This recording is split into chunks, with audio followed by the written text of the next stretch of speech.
Hi everyone, it's Rich here at Enhanced Car Audio and Security. Just want to show you this Landrover Discovery 4. So this vehicle has come to us with a non-operational factory radio. As you can see, we've put a nice doubled-in Pioneer DA360 in here. So full Apple CarPlay, Android Auto, you've got USB, auxiliary, Bluetooth, DAB radio, FM radio, all the added benefits of replacing to a nice upgraded, up-to-date doubled-in unit.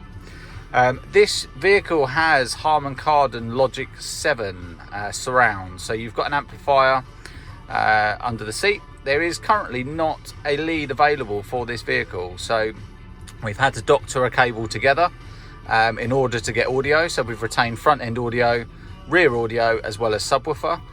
We've also managed to retain the customer's original reverse camera, as you can see. So the original camera in the tailgate now just runs through the Pioneer system.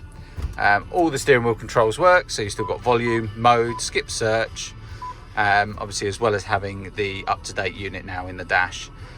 If there's anything you'd like help with, or you've got a vehicle you'd like to update, please give us a call 01622 737393, or alternatively you can contact us at cotaudioKent.co.uk.